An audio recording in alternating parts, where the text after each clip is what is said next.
pertobatan yang sesungguhnya itu Tuhan inginkan begitu. Karena antikristus di mana-mana ya. Antikristus di mana-mana. Orang tua berdoa, orang tua rajin beribadah, ternyata tidak menjadi jaminan 100% bahwa masa depan anak-anak itu akan baik-baik saja. Orang tua tikam lutut tiap pagi, tiap malam ini untuk mendoakan anak-anak. Anak-anak bisa saja bermasalah dalam hidup rumah tangga, bisa saja bermasalah dalam pendidikan, bisa saja bermasalah dalam relasi pertemanan. Nah, itu berarti orang tua berdoa, anak-anak juga harus berdoa. Gak bisa hanya satu pihak, semuanya harus berada di dalam kesungguhan iman. Anak-anak juga berdoa untuk keselamatan orang tua dalam arti sehat, kuat, panjang umur. Tapi kalau orang tua nggak bisa menjaga pola hidupnya, tahu sakit diabetes, masih suka makan yang manis-manis, nggak bisa jaga pola hidup, nggak bisa lihat yang nyaman-nyaman itu mau saja cepat. Padahal udah tahu nih diagnosa medis kayak mana. Anak-anak berdoa supaya papa mama umur panjang, sehat-sehat ya ma, pak sampai hari tua, tunggu nanti punya cucu ya. Tapi kalau orang tua nggak jaga pola hidup sebagai bentuk ibadah, karena menghargai, menerima Sang Mesias Yesus yang telah diberikan kekuasaan di bumi dan di sorga dan kerajaannya kekal, ya apa artinya? Kan begitu ya Bapak Ibu. Kita perlu melihat secara baik dan benar ibadah kita masing-masing. Gak perlu nyalahin, itu tuh karena papa tuh, itu tuh karena mama tuh, itu tuh karena kamu. Gak perlu. Duduk sebagai keluarga yang beriman, bangun tradisi meja makan, waktu jam makan, sebelum makan kan berdoa sama-sama tuh, iya kan? Berdoa bareng, sharing apa yang kamu alami hari ini, apa yang terjadi, pengalamannya apa, bangun percakapan iman di situ. Mau malam gitu, malam doa malam dulu, mau tidur doa dulu sama-sama, saling mengingatkan, evaluasi perjalanan sehari, lihat bagaimana ibadah aktual kita. Apakah dia sejalan dengan ibadah ritual kita?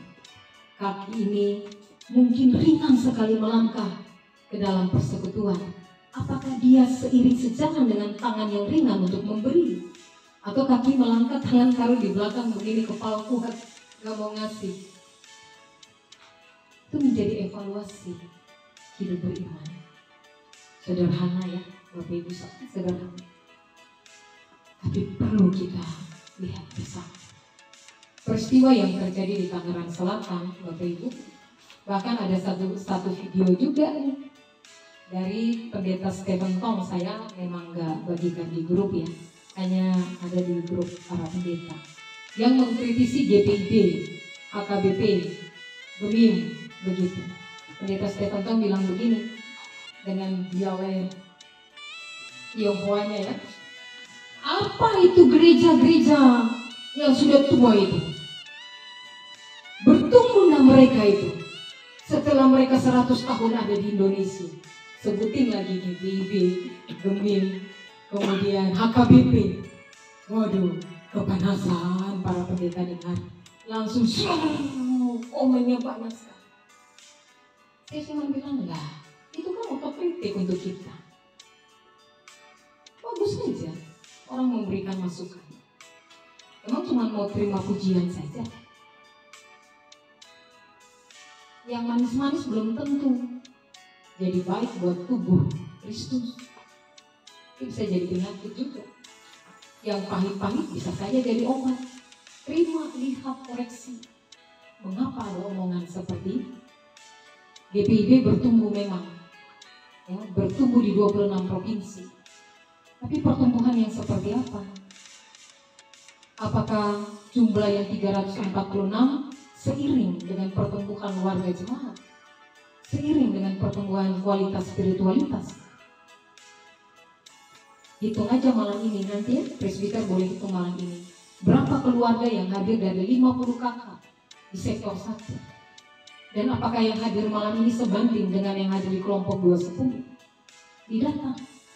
Supaya kemudian kita tahu berapa yang terpanggil untuk beribadah, berapa yang serius untuk merayakan iman dalam ibadah-ibadah ritual, dan melihat ini sebagai sebuah bagian kepingan kehidupan yang harus disusun menjadi mosaik indah hidup spiritualitas kita. Ataukah nanti ajalah Rabu depan, syukur saudara ada di Rabu depan. Kalau nggak ada, apa yang akan kita katakan? Ketika anak manusia yang diberikan kuasa atas bumi dan sorga dan kerajaannya selama-lamanya itu bertanya, bagaimana hidup spiritualitas kamu? Ini perlu serius ya. Jadi anak-anak ya, anak-anak teruna PA ya, juga adik-adik pemuda, tidak hanya Bapak Ibu, juga para orang tua yang kudus. Mari serius, serius ya, serius kita membangun hidup beriman kita. Sungguh-sungguh membangun hidup beriman kita. Karena mempertanggungjawabkan hidup kekristenan itu butuh ketangguhan, iman, pemahaman yang benar, dan keyakinan yang sungguh. Kalau saudara cuma belajar buku dan saudara tidak datang dalam persekutuan, saudara akan mengalami kelemahan komunitas. Nggak ada kekuatan untuk saudara mempertanggungjawabkan hidup beriman itu. Kita nggak bisa hanya pakai logika. Kita harus datang dan kita dengarkan firman Tuhan, kita dengarkan kesaksian dari saudara-saudara kita, lalu kita bertumbuh sama-sama. Kalau saudara juga cuma datang tapi tidak sungguh-sungguh mendengarkan firman Tuhan, dia lewat begitu saja, juga percuma. Makanya serius waktu kita belajar Alkitab, belajar firman Tuhan. Alkitab ini ya, kita belajar firman Tuhan itu dari Alkitab, dan kita belajar firman Tuhan itu juga dari peristiwa keseharian.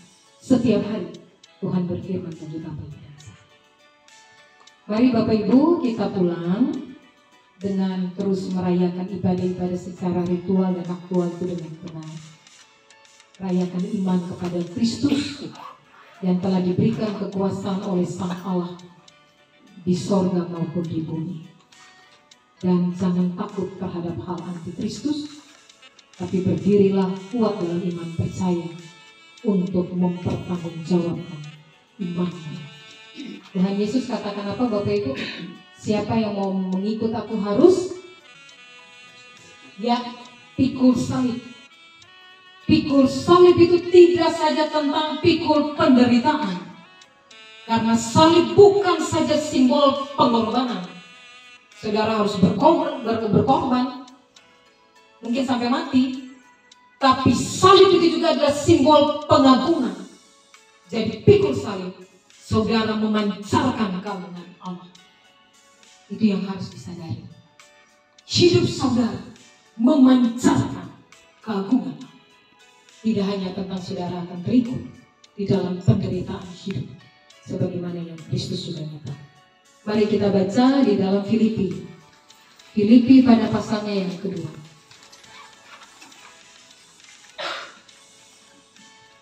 Ini kalimatnya isinya mirip ya dengan yang dituliskan oleh Daniel.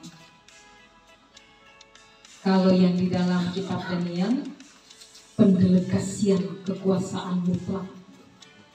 Kalau dalam surat Filipi, pengakuan kekuasaan mutlak terhadap Yesus yang adalah Kristus.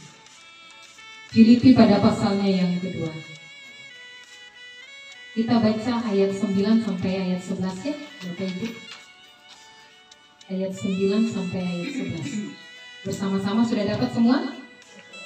Ya, cepat-cepat buka Alkitab. Cepat-cepat buka Alkitab. Filipi pasal 2 ayat 9 sampai 11.